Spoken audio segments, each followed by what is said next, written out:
Dear students, in our previous video relating to contract costing, we have studied the basic aspects of contract costing, namely important terms used in the contract costing, that is parties involved in the contract costing, that is contractor, contractee, then yes, work certified, work uncertified, and also we have studied work in progress, then plant at site, then escalation clause, subcontract cost, and also we have studied the treatment of profit on incomplete contract, that is notional profit, in our previous video. Today we shall discuss 5 marks problems based on estimated profit. How estimated profit is to be calculated and how the part of the notional profit to be transferred to the profit and loss account based on estimated profit, and also based on completion of the contract, that we shall study in this video. ವಿದ್ಯಾರ್ಥಿಗಳೇ, ಈಗ ನಾವು ಹಿಂದಿನ contract ಕಾಸ್ಟಿಂಗ್ಗೆ ಸಂಬಂಧಪಟ್ಟಂಥ ಒಂದು ವಿಡಿಯೋನ ನೋಡಿದ್ದೇವೆ. ಅದರಲ್ಲಿ contract ಕಾಸ್ಟಿಂಗ್ಗೆ ಸಂಬಂಧಪಟ್ಟಂಥ ಬೇಸಿಕ್ ಆಸ್ಪೆಕ್ಟ್ಸನ್ನು ನೋಡಿದ್ದೀವಿ. ಕಾಂಟ್ರಾಕ್ಟರ್ ಅಂದ್ರೇನು, ಕಾಂಟ್ರಾಕ್ಟಿ ಅಂದರೆ ಯಾರು, ಆನಂತರ ವರ್ಕ್ ಸರ್ಟಿಫೈಡ್ ಅಂದ್ರೇನು, ವರ್ಕ್ ಅನ್ಸರ್ಟಿಫೈಡ್ ಅಂದ್ರೇನು, ದಟ್ ಈಸ್ ಎಸ್ಕಲೇಷನ್ ಕ್ಲಾಸ್ ಅಂದರೆ ಏನಂತೇಳಿ ನೋಡಿದ್ದೀವಿ. ಸಬ್ ಕಾಂಟ್ರಾಕ್ಟ್ ಕಾಸ್ಟ್ ಅಂದರೆ ಏನಂತೇಳಿ ನೋಡಿದ್ದೀವಿ. ದೆನ್ ನೋಷನಲ್ ಪ್ರಾಫಿಟನ್ನು ಹೇಗೆ ಟ್ರೀಟ್ ಮಾಡಬೇಕು ಅನ್ನೋದನ್ನು ನೋಡಿದ್ದೀವಿ. ಅಂದರೆ 1/3 formula, 2/3 formula, estimated profit formula, ಇವನ್ನೆಲ್ಲ ನೋಡಿದ್ದೀವಿ. ಮತ್ತು ಕಾಂಟ್ರಾಕ್ಟ್ ಅಕೌಂಟದ್ದು ಪ್ರೊಫಾರ್ಮಾ ನೋಡಿದ್ದೇವೆ. ಡೆಬಿಟ್ ಸೈಡ್ ಯಾವ ಬರ್ತಾವೆ, ಕ್ರೆಡಿಟ್ ಸೈಡ್ ಯಾವ ಬರ್ತಾವೆ, ವರ್ಕ್ ಇನ್ ಪ್ರೋಗ್ರೆಸ್ಸನ್ನು ಬ್ಯಾಲೆನ್ಸ್ ಶೀಟ್ನೊಳಗೆ ಹೇಗೆ ತೋರಿಸ್ಬೇಕು ಅನ್ನೋದು, ಇಷ್ಟೆಲ್ಲ ಥಿಯರಿಟಿಕಲ್ ಆಸ್ಪೆಕ್ಟನ್ನು ನಾವು ನೋಡಿದ್ದೀವಿ. ಈಗ ಈ ವಿಡಿಯೋದಲ್ಲಿ 5 ಮಾರ್ಕ್ಸಿನ ಪ್ರಾಬ್ಲಮ್ಸು ಎಸ್ಟಿಮೇಟೆಡ್ ಪ್ರಾಫಿಟ್ ಸಂಬಂಧಪಟ್ಟಂಗೆ ಅಥವಾ ನೋಷನಲ್ ಪ್ರಾಫಿಟನ್ನು ಪ್ರಾಫಿಟ್ ಆ್ಯಂಡ್ ಲಾಸ್ ಅಕೌಂಟ್ಗೆ ಎಷ್ಟು ಟ್ರಾನ್ಸ್ಫರ್ ಮಾಡಬೇಕು ಅನ್ನೋದ್ರ ಬಗ್ಗೆ ಸಂಬಂಧಪಟ್ಟಂಗೆ 5 ಮಾರ್ಕ್ಸಿನ ಪ್ರಾಬ್ಲಮ್ಸನ್ನು ಕೇಳ್ತಾರೆ ಸೆಕ್ಷನ್ ಬಿದಲ್ಲಿ. ಸೊ ಆವು ಪ್ರಾಬ್ಲಮ್ಸನ್ನು ಇವತ್ತಿಲ್ಲಿ study ಮಾಡೋಣಂತೆ. So problems on estimated profit. So before solving the problem on estimated profit, you have to take these steps. First one is find out total estimated cost. When the total estimated cost is not given, it is to be calculated. While calculating the total estimated cost, already I have given you formula. Total estimated cost is equal to cost to date plus further cost or estimated cost. The total itself is the total estimated cost. When estimated profit is given, then estimated total cost is not required. So this total estimated cost is to be calculated only when estimated profit is not given. If estimated profit is given, then this total estimated cost need not be calculated. And also total estimated cost formula is available in the previous video. Then second one is that estimated profit is to be calculated. So estimated profit, there is a formula for calculating the estimated profit. Estimated profit is equal to contract price minus total estimated cost. Total from that contract price, if total estimated cost is deducted, you will get the estimated profit. If estimated profit is not given, then it is to be calculated. After calculating the estimated profit, then we have to calculate profit to be transferred to profit and loss account by applying the formula. The formula is estimated profit into work certified divided by contract price. These are the 3 steps to be taken to solve the problems based on estimated profit. ಅಂದರೆ estimated profit ಪ್ರಾಬ್ಲಮನ್ನು 5 ಮಾರ್ಕ್ಸಿಗೆ ಕೊಟ್ಟಿರ್ತಾರೆ. ಅದನ್ನು solve ಮಾಡುವಾಗ ಈ 3 ಪಾಯಿಂಟ್ಗಳನ್ನು ನೀವು ನೆನಪಿಟ್ಕೊಳ್ಬೇಕು. ಒಂದನೇದು total estimated ಕಾಸ್ಟನ್ನು ಕಂಡು ಹಿಡ್ಕೊಳ್ಬೇಕು. ಒಂದು ವೇಳೆ ಇದನ್ನು ಕೊಟ್ಟಿದ್ದಿಲ್ಲ ಅಂತಂದರೆ ಟೋಟಲ್ ಎಸ್ಟಿಮೇಟೆಡ್ ಕಾಸ್ಟನ್ನು ಕ್ಯಾಲ್ಕುಲೇಷನ್ ಮಾಡಲಿಕ್ಕೆ ನಿಮ್ಗೆ ಫಾರ್ಮುಲಾ ಹಿಂದಿನ ವಿಡಿಯೋದಲ್ಲಿ ಇದೆ. ಮತ್ತು ಇಲ್ಲೊಂದು ಸಲ ರಿಪೀಟ್ ಮಾಡ್ತಾ ಇದ್ದೇನೆ ನಾನು. ಟೋಟಲ್ ಎಸ್ಟಿಮೇಟೆಡ್ ಕಾಸ್ಟ್ ಅಂತಂದ್ರೆ cost to date or cost up to date plus further cost or estimated cost ಅಂತೇಳಿ ಅವೆರಡನ್ನು ಕೂಡಿಸ್ಕೊಂಡ್ರೆ ನಮಗೆ ಟೋಟಲ್ ಎಸ್ಟಿಮೇಟೆಡ್ ಕಾಸ್ಟ್ ಬರುತ್ತೆ. ಒಂದು ವೇಳೆ ಪ್ರಾಬ್ಲಮ್ನಲ್ಲಿ ಎಸ್ಟಿಮೇಟೆಡ್ ಪ್ರಾಫಿಟ್ ಕೊಟ್ಟಿದ್ರು ಅಂತಂದರೆ ಈ ಟೋಟಲ್ ಎಸ್ಟಿಮೇಟೆಡ್ ಕಾಸ್ಟನ್ನು ಕ್ಯಾಲ್ಕುಲೇಷನ್ ಮಾಡ್ತಕ್ಕಂಥ ಅವಶ್ಯಕತೆ ಇರೋದಿಲ್ಲ. ಹಾಗಾದರೆ ನೀವು ಟೋಟಲ್ ಎಸ್ಟಿಮೇಟೆಡ್ ಕಾಸ್ಟ್ ಕ್ಯಾಲ್ಕುಲೇಷನ್ ಮಾಡಿದ ನಂತರ ಎರಡನೇದು ಏನು ಕ್ಯಾಲ್ಕುಲೇಷನ್ ಮಾಡಬೇಕಂದ್ರೆ ಎಸ್ಟಿಮೇಟೆಡ್ ಪ್ರಾಫಿಟನ್ನು ಕ್ಯಾಲ್ಕುಲೇಷನ್ ಮಾಡಬೇಕು. ಎಸ್ಟಿಮೇಟೆಡ್ ಪ್ರಾಫಿಟ್ಗೂ ಫಾರ್ಮುಲಾ ಹಿಂದಿನ ವಿಡಿಯೋದಲ್ಲಿದೆ, ಮತ್ತು ಇಲ್ಲೊಂದ್ಸಲ ನಿಮ್ಗೆ ಹೇಳ್ತಾ ಇದ್ದೇನೆ. Estimated profit is equal to contract price minus total estimated cost. ಇಲ್ಲಿ ಟೋಟಲ್ ಎಸ್ಟಿಮೇಟೆಡ್ ಕಾಸ್ಟ್ ಕಂಡು ಹಿಡ್ಕೊಂಡಿರ್ತೀರಿ, ಇದನ್ನು ಕಾಂಟ್ರಾಕ್ಟ್ ಪ್ರೈಸ್ನಲ್ಲಿ ಕಳೆದ್ರಿ ಅಂತಂದ್ರೆ ನಿಮಗೆ ಎಸ್ಟಿಮೇಟೆಡ್ ಪ್ರಾಫಿಟ್ ಬರುತ್ತೆ.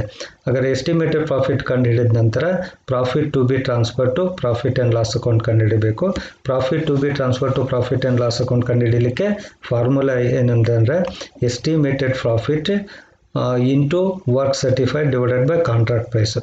Estimated profit formula, estimated profit ಮೇಲೆ ಪ್ರಾಫಿಟ್ ಟ್ರಾನ್ಸ್ಫರ್ ಎಷ್ಟು ಮಾಡ್ತಾರೆ ಅಂತ ಕೇಳಿದ್ರೆ ಅವಾಗ ಈ ಫಾರ್ಮುಲಾ ಹಚ್ಕೊಳ್ಬೇಕು. Estimated profit into work certified divided by contract price. ಈ ಮೂರು ಸಂಗತಿಗಳನ್ನು ನೀವು ಪರಿಗಣಿಸಿ ಪ್ರಾಬ್ಲಮನ್ನು ಸಾಲ್ವ್ ಮಾಡಬೇಕು. So based on this information let us see one ಪ್ರಾಬ್ಲಮನ್ನು ಸಾಲ್ವ್ ಮಾಡೋಣ. 5 ಮಾರ್ಕ್ಸಿನ ಪ್ರಾಬ್ಲಮ್ ಇದು, ಕ್ವಶನ್ ಪೇಪರ್ನಲ್ಲಿ ಕೇಳಿರ್ತಕ್ಕಂಥದ್ದು. From the following information write the contract account showing right amount of profit to be taken to profit and loss account on the basis of estimated profit. ಹಾಗಾದರೆ estimated ಪ್ರಾಫಿಟನ್ನು ಎಷ್ಟು profit and loss ಅಕೌಂಟಿಗೆ transfer ಮಾಡ್ತೀರಿ ಅನ್ನೋದನ್ನು ತೋರಿಸ್ರಿ ಅಂತ ಹೇಳ್ತಾ ಇದ್ದಾರೆ. So total expenditure up to date is rupees 9 lakh, and then estimated expenditure to complete the contract is 1,25,000. Contract price is 12,50,000.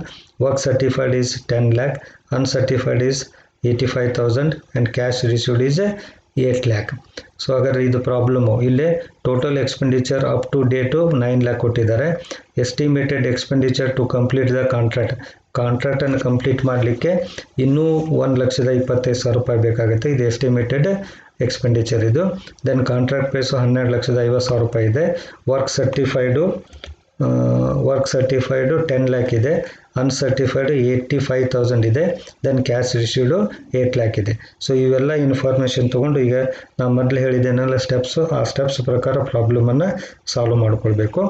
ಇದರಲ್ಲಿ ಈಗ ನಾವು ಟೋಟಲ್ ಎಸ್ಟಿಮೇಟೆಡ್ ಟೋಟಲ್ ಕಾಸ್ಟ್ ಕಂಡುಹಿಡಬೇಕು. ಆಗಲೇ ನಿಮ್ಮ ಫಾರ್ಮುಲಾ ಹೇಳಿದ್ದೇನೆ already. I have told you formula. Estimated total cost is equal to cost to date and estimated expenditure to complete the contract. Both are given. Cost to date is also given. Estimated expenditure to complete the contract is also given. And estimated total cost ಕಂಡುಹಿಡಿಬೇಕು.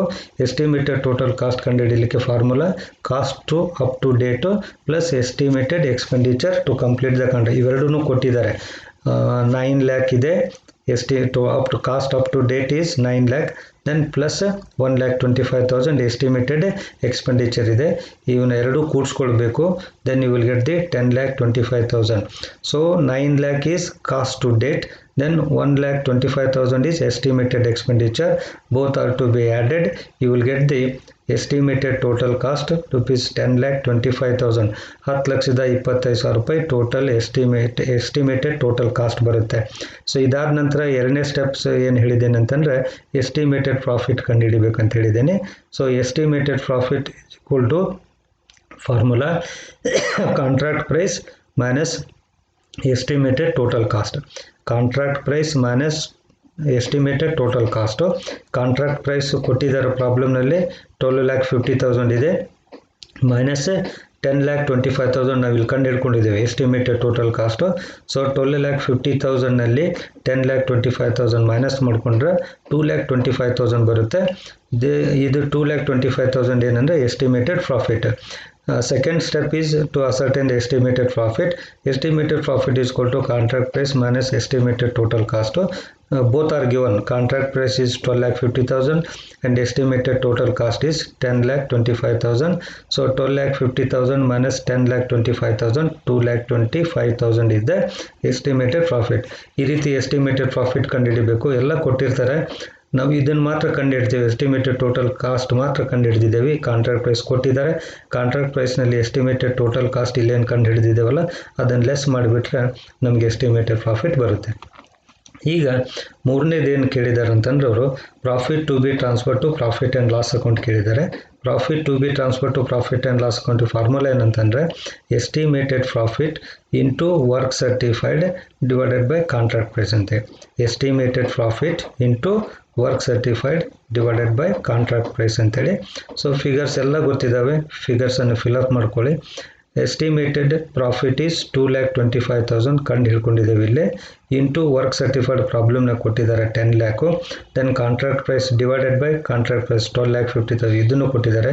So 2,25,000 into 10 lakh divided by 12,50,000 is equal to 1,80,000.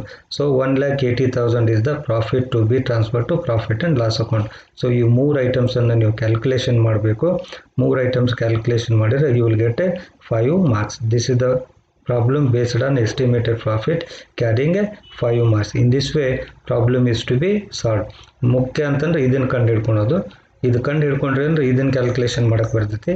Then ಇದನ್ನು calculation ಮಾಡಿದ ಮೇಲೆ ಈ profit to be transfer to profit and loss ಅಕೌಂಟನ್ನು calculation ಮಾಡ್ಬೋದು. So ಈ ರೀತಿಯಾಗಿ 5 ಮಾರ್ಕ್ಸಿನ ಪ್ರಾಬ್ಲಮನ್ನು ನೀವು ಸಾಲ್ವ್ ಮಾಡಬೇಕು. ಸೊ ನಿಮಗಿದು ಅರ್ಥ ಆಗಿದೆ ಅಂತೇಳಿ ಅಂದ್ಕೊಂಡಿದ್ದೀನಿ. ಪ್ರಾಕ್ಟೀಸ್ಗೋಸ್ಕರ ಒಂದು ಪ್ರಾಬ್ಲಮನ್ನು ಕೊಡ್ತಾ ಇದ್ದೀನಿ. ಸೇಮ್ ಫಿಗರ್ಸ್ ಮಾತ್ರ ಚೇಂಜ್ ಇದ್ದಾವೆ, ಅಲ್ಲೇನು ಮಾಡಿದ್ದೇನೆ ಅದೇ ರೀತಿ ನೀವು ಮಾಡಲಿಕ್ಕೆ ಮನೆಯಲ್ಲಿ ಪ್ರಾಕ್ಟೀಸ್ ಮಾಡ್ಕೊಳ್ಳಿ. From the following information write contract account showing right amount of profit to be taken to profit and loss account on the basis of estimated profit. So total expenditure to date is ₹6 lakh and then estimated expenditure to complete the contract is 82,000 and then contract price is 8,20,000. Work certified is 8 lakh, then work uncertified is 56,000 and cash received is 5,40,000. So ಹಾಗಾದರೆ ಈ ಪ್ರಾಬ್ಲಮನ್ನು ಹಿಂದಿನ problem ಏನು ನಿಮಗೆ ಹೇಳಿದ್ದೇನಲ್ಲ ಅದೇ ರೀತಿ ಈ problem ಮಾಡಿದ್ದೇವಲ್ಲ ಇದೇ ರೀತಿ ಈ ಪ್ರಾಬ್ಲಮನ್ನು ಸಾಲ್ವ್ ಮಾಡಲಿಕ್ಕೆ ಪ್ರಯತ್ನ ಮಾಡ್ಕೊಳ್ಳಿ. ಇಲ್ಲಿ ಇನ್ನೊಂದು ನೆನ್ಪಿಟ್ಕೊಳ್ಳಿ, ಈ ಎಸ್ಟಿಮೇಟೆಡ್ ಪ್ರಾಫಿಟ್ ಫಾರ್ಮುಲಾ ಹಚ್ಚುವಾಗ ಈ ವರ್ಕ್ ಸರ್ಟಿಫೈಡು ಮತ್ತು ಕ್ಯಾಶ್ ರಿಸೀವ್ಡ್ ಇವೆರದಕ್ಕೂ ಬೇಕಾಗಿಲ್ಲ, ನಮಗೆ ಸುಮ್ಮನೆ ಕೊಟ್ಟಿದ್ದಾರೆ. ಬಟ್ ಬೇರೆ ಪ್ರಾಬ್ಲಮ್ನಾಗ ಬೇಕಾಗ್ತಾವೆ, ಬಟ್ ಈ ಪ್ರಾಬ್ಲಮ್ನಲ್ಲಿ ಮಾತ್ರ ಇಲ್ಲಿ ನಮಗೆ ಬೇಕಾಗೋದಿಲ್ಲ, ಅಂದರೆ ಕ್ಯಾಲ್ಕುಲೇಷನ್ನೇ ಬೇಕಾಗೋದಿಲ್ಲ. ಆದರೆ ನೀವು ಕಾಂಟ್ರಾಕ್ಟ್ ಅಕೌಂಟ್ ಮಾಡ್ತೀರಿ ಅಂತಂದ್ರೆ ಅಲ್ಲಿ ಕಾಂಟ್ರಾಕ್ಟ್ ಅಕೌಂಟ್ ಕೇಳಿದ್ದಾರೆ, ರೈಟ್ ಕಾಂಟ್ರಾಕ್ಟ್ ಅಕೌಂಟ್ ಅಂತ ಕೇಳಿದ್ದಾರೆ. ಆ ಕಾಂಟ್ರಾಕ್ಟ್ ಅಕೌಂಟ್ ಮಾಡುವಾಗ ನಾವು ಇದನ್ನು ಮಾಡ್ಕೊಳ್ಬೇಕು, ಅಂದರೆ ನೋಷನಲ್ ಪ್ರಾಫಿಟನ್ನು ಕಂಡುಹಿಡಿಬೇಕು ನಾವೀಗಿಲ್ಲೇ. ಕಾಂಟ್ರಾಕ್ಟ್ ಅಕೌಂಟ್ ಮಾಡೋದಂತಂದರೆ ಕಾಂಟ್ರಾಕ್ಟ್ ಅಕೌಂಟ್ನಲ್ಲಿ ಇಲ್ಲೇ ಡೆಬಿಟ್ ಸೈಡು ಮಟೀರಿಯಲು ಲೇಬರು ಹಿಂಗೆಲ್ಲ ಹೇಳಿದ್ನಲ್ಲ, ಅದ್ರ ಬದಲಿ ಟೋಟಲ್ ಎಕ್ಸ್ಪೆಂಡಿಚರ್ ಟು ಡೇಟ್ ಕೊಟ್ಬಿಟ್ಟಿದ್ದಾರೆ. ಇದನ್ನು ಬರೀಬೇಕು ನೀವು, total expenditure to date 6 lakh ಬರೀಬೇಕು. Credit side work certified 8 lakh ಬರೀರಿ. ದೆನ್ ಅನ್ಸರ್ಟಿಫೈಡು 56,000 ಬರೀರಿ. 8,56,000 ಟೋಟಲ್ ಮಾಡ್ಕೊಳ್ಳಿ. 8,56,000ನಲ್ಲಿ 6 lakh ಏನಿದೆಯಲ್ಲ ಅದನ್ನು ಮೈನಸ್ ಮಾಡಿದರೆ ನಿಮಗೆ ನೋಷನಲ್ ಪ್ರಾಫಿಟ್ ಬರುತ್ತೆ. ನೋಷನಲ್ ಪ್ರಾಫಿಟ್ 2,56,000 ನೋಷನಲ್ ಪ್ರಾಫಿಟ್ ಬರುತ್ತೆ. ಆ ನೋಷನಲ್ ಪ್ರಾಫಿಟನ್ನು ಕೆಳಗಡೆ next by notional profit brought down ಬರೀರಿ. By notional profit brought down ಬರೆದು to profit and loss account ಬರೀರಿ. ಎಷ್ಟು ಅಮೌಂಟ್ ಪ್ರಾಫಿಟ್ಗೆ ಟ್ರಾನ್ಸ್ಫರ್ ಮಾಡ್ತೇವೆ ಅಷ್ಟನ್ನು ಬರೀಬೇಕು. ರಿಮೈನಿಂಗ್ ಅಮೌಂಟನ್ನು ರಿಸರ್ವ್ಗೆ ಟ್ರಾನ್ಸ್ಫರ್ ಮಾಡಬೇಕು. ಇದು ಕಾಂಟ್ರಾಕ್ಟ್ ಅಕೌಂಟ್ ಮಾಡೋದು. ಸೊ ಆ ಕಾಂಟ್ರಾಕ್ಟ್ ಅಕೌಂಟನ್ನು ನಿಮಗೆ ಮಾಡಲಿಕ್ಕೆ ಬರುತ್ತೆ ಅಂಥೇಳಿ ನಾನು ಇದರಲ್ಲಿ ಬರೆದಿಲ್ಲ. ಸೊ ಈ ಪ್ರಾಬ್ಲಮ್ನಲ್ಲೂ ಹಾಗೆ ನೀವು ರೈಟ್ ಕಾಂಟ್ರಾಕ್ಟ್ ಅಕೌಂಟ್ ಅಂತ ಕೇಳಿದರೆ ಇಷ್ಟೆಲ್ಲ ಕ್ಯಾಲ್ಕುಲೇಷನ್ ಮಾಡಿದ ಮೇಲೆ ನೀವು ಕಾಂಟ್ರಾಕ್ಟ್ ಅಕೌಂಟನ್ನು ಮಾಡಬೇಕು. ಕಾಂಟ್ರಾಕ್ಟ್ ಅಕೌಂಟ್ ಮಾಡುವಾಗ first cost total expenditure up to date ಇದನ್ನು ಬರೀರಿ 2 ಅಂತೇಳಿ 9 lakh. Next by work in progress ಅಂತೇಳಿ ಅದರಲ್ಲಿ ವರ್ಕ್ ಸರ್ಟಿಫೈಡ್ 10 lakh ತೋರಿಸ್ರಿ. ಆ್ಯಂಡ್ ದೆನ್ 85,000 ವರ್ಕ್ ಅನ್ಸರ್ಟಿಫೈಡ್ ತೋರಿಸ್ರಿ. ಟೋಟಲ್ ಎಷ್ಟಾಗ್ತದೆ ಅಂದರೆ 10,85,000 ಆಗುತ್ತೆ. 10,85,000 ಕ್ರೆಡಿಟ್ ಸೈಡ್ ಆಗ್ತೈತಿ. ಡೆಬಿಟ್ ಸೈಡ್ ಬರೀ ಇದೊಂದು ಐಟಮ್ ಬರೆದಿರ್ತೀರಿ 9 lakh. So difference amount 1,85,000 notional profit ಅದು. ಆ ನೋಷನಲ್ ಪ್ರಾಫಿಟನ್ನು next by notional profit brought down ಬರೀರಿ. Then to profit and loss account ಬರೀರಿ. ಟು ಪ್ರಾಫಿಟ್ ಆ್ಯಂಡ್ ಲಾಸ್ ಅಕೌಂಟಿಗೆ ಯಾವ ಅಮೌಂಟ್ ಬರೀಬೇಕಂದ್ರೆ ಇಲ್ಲೇನು ಪ್ರಾಫಿಟ್ ಆ್ಯಂಡ್ ಲಾಸ್ ಅಕೌಂಟಿಗೆ ಟ್ರಾನ್ಸ್ಫರ್ ಮಾಡ್ತೇವಲ್ಲ ಇದನ್ನು ಬರೀಬೇಕು. 1,80,000 ಬರೀರಿ. ರಿಮೈನಿಂಗ್ ಅಮೌಂಟನ್ನು ರಿಸರ್ವ್ ಅಂತೇಳಿ ಬರೀಬೇಕು. ಈ ರೀತಿ ಕಾಂಟ್ರಾಕ್ಟ್ ಅಕೌಂಟ್ ಅಕೌಂಟನ್ನು ಮಾಡಬೇಕು.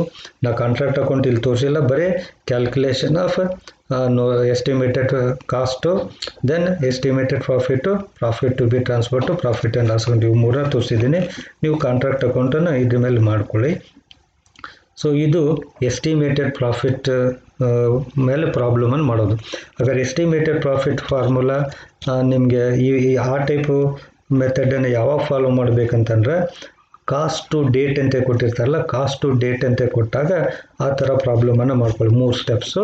ಒಂದು estimated profit, total estimated profit ಕಂಡುಹಿಡಿಯೋದು, ಎಸ್ಟಿಮೇಟೆಡ್ ಕಾಸ್ಟ್ ಕಂಡುಹಿಡಿಯೋದು, ಎಸ್ಟಿಮೇಟೆಡ್ ಪ್ರಾಫಿಟ್ ಕಂಡುಹಿಡಿಯೋದು, ಮೂರನೇದು profit to be transfer to profit and loss account ಮಾಡೋದು. ಈಗ ಇನ್ನೊಂದು ಪ್ರಾಬ್ಲಮ್ ಮಾಡೋಣಂತೆ. ಈ ಪ್ರಾಬ್ಲಮ್ನಲ್ಲಿ ನಮಗೆ ಟೋಟಲ್ ಎಸ್ಟಿಮೇಟೆಡ್ ಪ್ರಾಫಿಟ್ ಕಂಡುಹಿಡಿತಕ್ಕಂಥ ಅವಶ್ಯಕತೆ ಇಲ್ಲ, ಯಾಕಂದರೆ ಎಸ್ಟಿಮೇಟೆಡ್ ಪ್ರಾಫಿಟನ್ನು ಕೊಟ್ಟುಬಿಟ್ಟಿರ್ತಾರೆ. ಎಸ್ಟಿಮೇಟೆಡ್ ಪ್ರಾಫಿಟ್ ಕೊಟ್ಟಿರ್ತಾರೆ ಅಂದರೆ ಮೊದಲೇ ಸ್ಟೆಪ್ಸು ನಾವು ಮಾಡಬೇಕಾಗಿಲ್ಲ, ಅಂದರೆ ಟೋಟಲ್ ಎಸ್ಟಿಮೇಟೆಡ್ ಕಾಸ್ಟನ್ನು ಕಂಡುಹಿಡಿಬೇಕಾಗಿಲ್ಲ. The problem is like this. ಈ ಪ್ರಾಬ್ಲಮ್ ಈ ಥರ ಇದೆ. From the following information, calculate the profit to be transferred to profit and loss account and reserve. Contract price 10 lakh, work certified 8 lakh, work uncertified 50,000, cash received 7 lakh 20,000, estimated profit rupees 1 lakh 50,000, and then notional profit 1 lakh 60,000. ಹಾಗಾದರೆ ಇಲ್ಲೇ ನಮಗೆ estimated profit ಕೊಟ್ಬಿಟ್ಟಿದ್ದಾರೆ. ಈಗ ಅವರು ಈ ಪ್ರಾಬ್ಲಮ್ನಲ್ಲಿ estimated profit ಕೊಟ್ಬಿಟ್ಟಿದ್ದಾರೆ ಅಂದರೆ ಹಿಂದಿನ ಪ್ರಾಬ್ಲಮ್ನಲ್ಲೇ ನಾವು ಮೊದಲೇ ಸ್ಟೆಪ್ಪು ಎರಡನೇ ಸ್ಟೆಪ್ಪು ಏನು ಮಾಡಿದ್ವಲ್ಲ, ಎಸ್ಟಿಮೇಟೆಡ್ ಟೋಟಲ್ ಕಾಸ್ಟ್ ಕಂಡು ಹಿಡ್ಕೊಂಡಿದ್ವಿ, ಆನಂತರ ಎಸ್ಟಿಮೇಟೆಡ್ ಪ್ರಾಫಿಟ್ ಕಂಡು ಹಿಡ್ಕೊಂಡಿದ್ವಿ. ಈಗ ಇವೆರಡೂ ಬೇಕಾಗಿಲ್ಲ ನಮಗೆ, ಇವೆರಡೂ ಬೇಕಾಗಿಲ್ಲ. ಯಾಕೆ ಬೇಕಾಗಿಲ್ಲ ಅಂದರೆ ಎಸ್ಟಿಮೇಟೆಡ್ ಪ್ರಾಫಿಟ್ ಕೊಟ್ಬಿಟ್ಟಿದ್ದಾರೆ ಇಲ್ಲಿ, ಅದರಿಂದ ನಮಗೆ ಮೊದಲಿನ 2 ಸ್ಟೆಪ್ಸ್ ಬೇಕಾಗಿಲ್ಲ. ಡೈರೆಕ್ಟಾಗಿ ನಾವು ಏನು ಮಾಡ್ಬೋದು ಅಂತಂದರೆ profit to be transfer to profit and loss account, ಈ ಫಾರ್ಮುಲಾ ಅಪ್ಲೈ ಮಾಡ್ಕೋಬೇಕಾಗತ್ತೆ. ಇಲ್ಲಿ ಬರೆದಿದ್ದೆ ನಾನು, in this problem estimated profit is given, hence we have to follow third step only, that is transfer to profit and loss account, profit to profit and loss account, ಇದಷ್ಟೇ ಮಾಡ್ಕೋಬೇಕು. ಹಾಗಾದ್ರೆ profit transfer to profit and loss account formula ಏನಂತಂದ್ರೆ estimated profit into work certified divided by contract price. Estimated profit ಕೊಟ್ಟಿದ್ದಾರೆ 1,50,000 into work certified 8 lakh ಅದನ್ನು ಕೊಟ್ಟಿದ್ದಾರೆ, 8 lakh rupees work certified ಕೊಟ್ಟಿದ್ದಾರೆ, divided by contract price ಅದನ್ನು ಕೊಟ್ಟಿದ್ದಾರೆ 10 lakh rupees. So 1,50,000 into 8 lakh divided by 10 lakh. The amount is 1,20,000. 1,20,000 is the amount to be transferred to profit and loss account. ಅಂದರೆ ಈ notional profit ಇದೆಯಲ್ಲ, ನಾನು ಹೇಳಿದ್ದೇನೆ ನಿಮ್ಗೆ notional profit ಅಂದರೆ ನಾಟ್ ಎ ರಿಯಲ್ ಪ್ರಾಫಿಟ್ ಅಂತೇಳಿ. It is a profit on incomplete contract. ಪೂರ್ತಿ contract ಯಾವಾಗಲೂ 4 ವರ್ಷ 5 ವರ್ಷ 3 ವರ್ಷ ಹಿಂಗೆ ಆಗ್ತಾವೆ ಅಂತ ಹೇಳಿದ್ದೇನೆ. 5 ವರ್ಷ ಕಾಂಟ್ರಾಕ್ಟ್ ಇತ್ತಂದ್ರೆ 5ನೇ ವರ್ಷಕ್ಕೆ ನಮ್ಗೆ ರಿಯಲ್ ಪ್ರಾಫಿಟ್ ಗೊತ್ತಾಗೋದು. 2ನೇ ವರ್ಷಕ್ಕೆ ಪ್ರಾಫಿಟ್ ಬಂದರೂ ಸಹಿತ ಅದು ರಿಯಲ್ ಪ್ರಾಫಿಟ್ ಅಲ್ಲ, ಅದಕ್ಕೆ ನೋಷನಲ್ ಪ್ರಾಫಿಟ್ ಅಂತ ಕರಿತೇವೆ. ಹಾಗೆ ಇಲ್ಲಿ ನೋಷನಲ್ ಪ್ರಾಫಿಟ್ಟು 1,60,000 ಇದೆ. ಈ ಅಮೌಂಟ್ನಲ್ಲಿ ಪ್ರಾಫಿಟ್ ಆ್ಯಂಡ್ ಲಾಸ್ ಅಕೌಂಟಿಗೆ ಎಷ್ಟು ಪ್ರಾಫಿಟ್ ಟ್ರಾನ್ಸ್ಫರ್ ಮಾಡಬೇಕು ಅನ್ನೋದನ್ನು ಕೇಳಿರ್ತಾರೆ. ಸೊ ಇಲ್ಲಿ 1,60,000 ರೂಪಾಯಿದಲ್ಲಿ 1,20,000 ರೂಪಾಯಿ ಪ್ರಾಫಿಟ್ ಆ್ಯಂಡ್ ಲಾಸ್ ಅಕೌಂಟಿಗೆ ಟ್ರಾನ್ಸ್ಫರ್ ಮಾಡಬೇಕು. ಇದನ್ನು ಕಂಡುಹಿಡಿಯಲಿಕ್ಕೆ ಈ ಫಾರ್ಮುಲಾ ಅಪ್ಲೈ ಮಾಡ್ಕೊಂಡಿದ್ದೀವಿ. ನೆಕ್ಸ್ಟು ಇನ್ನೊಂದು ಕೇಳಿದ್ದಾರೆ ಅವರು, amount to be transfer to reserve ಅಂತ ಕೇಳಿದ್ದಾರೆ. Amount to be transfer to reserve calculation ಮಾಡಲಿಕ್ಕೆ ಫಾರ್ಮುಲಾ ಏನಂತಂದರೆ notional profit minus profit transfer to profit and loss account. So notional profit ಅವ್ರು ಕೊಟ್ಟಿರ್ತಾರೋ ಪ್ರಾಬ್ಲಮ್ನಲ್ಲಿ ಇದರಲ್ಲಿ 1,60,000 ಇದೆ. 1,60,000ನಲ್ಲಿ ಪ್ರಾಫಿಟ್ ಆ್ಯಂಡ್ ಲಾಸ್ ಅಕೌಂಟ್ಗೆ ಎಷ್ಟು ಟ್ರಾನ್ಸ್ಫರ್ ಮಾಡ್ತೀವಿ, 1,20,000 ಟ್ರಾನ್ಸ್ಫರ್ ಮಾಡ್ತೀವಿ. ರಿಮೈನಿಂಗ್ ಅಮೌಂಟನ್ನು 40,000 ರಿಸರ್ವ್ಗೆ ಟ್ರಾನ್ಸ್ಫರ್ ಮಾಡಬೇಕು. So in this way problem is to be solve. ಇದು 5 ಮಾರ್ಕ್ಸಿನ ಪ್ರಾಬ್ಲಮ್. ಬಟ್ ಇಲ್ಲೇ ಎಸ್ಟಿಮೇಟೆಡ್ ಪ್ರಾಫಿಟ್ ಕೊಟ್ಬಿಟ್ಟಿದ್ದಾರೆ. ನೀವು ನೋಡಬೇಕು ಪ್ರಾಬ್ಲಮ್ನಲ್ಲಿ ಎಸ್ಟಿಮೇಟೆಡ್ ಪ್ರಾಫಿಟ್ ಕೊಟ್ಟಿದ್ರೆ ಮೊದಲಿನ 2 ಫಾರ್ಮುಲಾ, ಹಿಂದಿನ ಸ್ಲೈಡ್ನೊಳಗೆ ಏನು 2 ಫಾರ್ಮುಲಾ ಬರೆದಿದ್ದೆನಲ್ಲ ಅದು ಬೇಕಾಗಿಲ್ಲ. ಎಸ್ಟಿಮೇಟೆಡ್ ಪ್ರಾಫಿಟ್ ಕೊಟ್ಟಿದ್ದಿಲ್ಲ ಅಂತಂದರೆ ಕಾಸ್ಟ್ ಟು ಡೇಟ್ ಕೊಟ್ಟಿದ್ರು ಅಂತಂದರೆ ಎಸ್ಟಿಮೇಟೆಡ್ ಟೋಟಲ್ ಕಾಸ್ಟ್ ಕಂಡುಹಿಡಬೇಕು, ಆನಂತರ ಎಸ್ಟಿಮೇಟೆಡ್ ಪ್ರಾಫಿಟ್ ಕಂಡುಹಿಡ್ಕೊಳ್ಬೇಕು. ಸೊ ಎಸ್ಟಿಮೇಟೆಡ್ ಪ್ರಾಫಿಟ್ ಕೊಟ್ಟಿದ್ರು ಅಂತಂದರೆ ಅವೆರಡು ಸ್ಟೆಪ್ಸ್ ಬೇಕಾಗಿಲ್ಲ, ಒಮ್ಮಕ್ಲೆ ಥರ್ಡ್ ಸ್ಟೆಪ್ಗೆ ಹೋಗಬೇಕು. ಸೊ ಈ ರೀತಿಯಾಗಿ ನಾವು profit to transfer to profit and loss account ಕಂಡುಹಿಡಿಬೇಕು. ಮತ್ತು ಅಮೌಂಟ್ ಟ್ರಾನ್ಸ್ಫರ್ ಟು ರಿಸರ್ವನ್ನು ಈ ಫಾರ್ಮುಲಾ ಹಚ್ಚಿ ಕಂಡುಹಿಡ್ಕೋಬೇಕು. Notional profit minus profit transfer to profit and loss account. Notional profit ಕೊಟ್ಟಿರ್ತಾರೆ ಪ್ರಾಬ್ಲಮ್ನಲ್ಲಿ, ಈ ಅಮೌಂಟ್ ಬಂದಿರ್ತೈತಿ, ಇದನ್ನು ಮೈನಸ್ ಮಾಡಿದರೆ ನಿಮ್ಗೆ ಎಷ್ಟು ಅಮೌಂಟನ್ನು ರಿಸರ್ವ್ಗೆ ಟ್ರಾನ್ಸ್ಫರ್ ಮಾಡ್ತಾರೆ ಅಂತೇಳಿ. ಅಂದರೆ 1,60,000 ರೂಪಾಯಿನಲ್ಲಿ 1,20,000 ರೂಪಾಯಿ ಪ್ರಾಫಿಟ್ ಆ್ಯಂಡ್ ಲಾಸ್ ಅಕೌಂಟಿಗೆ ಟ್ರಾನ್ಸ್ಫರ್ ಮಾಡ್ತಾರೆ, 40,000 ರೂಪಾಯಿ ರಿಸರ್ವ್ಗೆ ಟ್ರಾನ್ಸ್ಫರ್ ಮಾಡ್ತಾರೆ ಅಂತೇಳಿ ತಿಳ್ಕೊಳ್ಬೇಕು. ನೆಕ್ಸ್ಟು ಇದೇ ಟೈಪ್ ಪ್ರಾಬ್ಲಮ್ ಒಂದು ನಿಮಗೆ ಪ್ರಾಕ್ಟೀಸಿಗೆ ಕೊಡ್ತಾ ಇದ್ದೀನಿ. ಈಗೇನು ಹಿಂದಿನ ಸ್ಲೈಡ್ನಲ್ಲಿ ಮಾಡಿದ್ವಲ್ಲ ಅದೇ ರೀತಿ ನೀವು ಈ ಪ್ರಾಬ್ಲಮನ್ನು ಮಾಡ್ಕೊಳ್ಳಿ. From the given below information calculate the profit to be transfer to profit and loss account and reserve.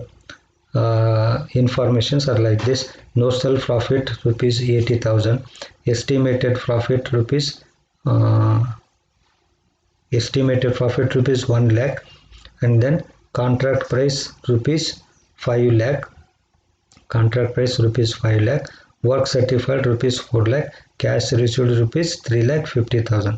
ಇದೇನು ಬೇಡ ನಮಗೆ ಕ್ಯಾಶ್ ರಿಸೀವ್ಡ್, ಏನು ಈ ಪ್ರಾಬ್ಲಮ್ನಲ್ಲಿ ನಮ್ಗೆ ಕ್ಯಾಶ್ ರಿಸೀವ್ಡ್ ಬೇಕಾಗಿಲ್ಲ, ಕೊಟ್ಟಿದ್ದಾರೆ ಇರಲಿ, ಇದೇನು ನಮ್ಗೆ ಕನ್ಸಿಡರೇಷನ್ ಮಾಡೋಕ್ಕೆ ಬರೋದಿಲ್ಲ. ಬೇರೆ ಪ್ರಾಬ್ಲಮ್ನಾಗ ಬೇಕಾಗ್ತೈತಿ, ಬಟ್ ಈ ಪ್ರಾಬ್ಲಮ್ನಾಗ ಬೇಕಾಗಿಲ್ಲ. ಈ ಪ್ರಾಬ್ಲಮ್ನ ನಮಗೆ ಎಸ್ಟಿಮೇಟೆಡ್ ಪ್ರಾಫಿಟ್ ಕೊಟ್ಟಿದ್ದಾರೆ, ಕಾಂಟ್ರಾಕ್ಟ್ ಪ್ರೈಸ್ ಕೊಟ್ಟಿದ್ದಾರೆ, ದೆನ್ ವರ್ಕ್ ಸರ್ಟಿಫೈಡ್ ಕೊಟ್ಟಿದ್ದಾರೆ, ನೋಷನಲ್ ಪ್ರಾಫಿಟ್ ಕೊಟ್ಟಿದ್ದಾರೆ. ಏನು ಕೇಳಿದ್ದಾರೆ? Profit to be transfer to profit and loss account ಕೇಳಿದ್ದಾರೆ. Profit to be transfer to profit and loss account estimated profit ಕೊಟ್ಟಾಗ formula estimated profit into work certified divided by contract price. ಇದು ಮಾಡಿದರೆ profit to be transfer to profit and loss account ಬರುತ್ತೆ. ಆ ಬಂದ ಅಮೌಂಟನ್ನು notional ಪ್ರಾಫಿಟ್ನಾಗ ನೀವು less ಮಾಡಿದ್ರೆ ಅಂತಂದರೆ you will get the reserve. This is hints for solving this problem. ಈ ಪ್ರಾಬ್ಲಮ್ ಸಾಲ್ವ್ ಮಾಡೋಕ್ಕೆ ಇಷ್ಟು ಹಿಂಟ್ಸ್ ಇದೆ. ಸೊ ಇವೆರಡು ಟೈಪ್ ಪ್ರಾಬ್ಲಮನ್ನು ನೀವು ಪ್ರಾಕ್ಟೀಸ್ ಮಾಡಿಕೊಡ್ರಿ. ಸೆಕ್ಷನ್ ಬಿದಲ್ಲಿ 5 ಮಾರ್ಕ್ಸಿಗೆ ಕೇಳ್ತಾರೆ. ಮತ್ತು ನಾವು 15 ಮಾರ್ಕ್ಸ್ ಪ್ರಾಬ್ಲಮ್ ಮಾಡುವಾಗಲೂ ಸಹಿತ ಈ ಮೆಥಡ್ ಮೇಲೆ, ಎಸ್ಟಿಮೇಟೆಡ್ ಪ್ರಾಫಿಟ್ ಮೆಥಡ್ ಮೇಲೆ ಪ್ರಾಬ್ಲಮ್ ಅಂದರೆ ಈ ಥರ ಪ್ರಾಬ್ಲಮನ್ನು ನೀವು ಸಾಲ್ವ್ ಮಾಡ್ಕೊಳ್ಬೇಕು. ಸೊ ವಿತ್ ದಿಸ್ ಈ 5 ಮಾರ್ಕ್ಸಿನ ಪ್ರಾಬ್ಲಮ್ ನಿಮ್ಗೆ ಅರ್ಥ ಆಗಿದ್ದಾವೆ ಅಂತೇಳಿ ಅಂದ್ಕೊಂಡಿದ್ದೇನೆ. ಏನಾದರೂ ಡೌಟ್ಸ್ ಇದ್ದರೆ ಕಾಲ್ ಮಾಡಿರಿ ಅಂತ ಹೇಳ್ತಾ ಈ ವಿಡಿಯೋನ ಇಲ್ಲಿಗೆ ಮುಗಿಸ್ತಾ ಇದ್ದೇನೆ. Thank you.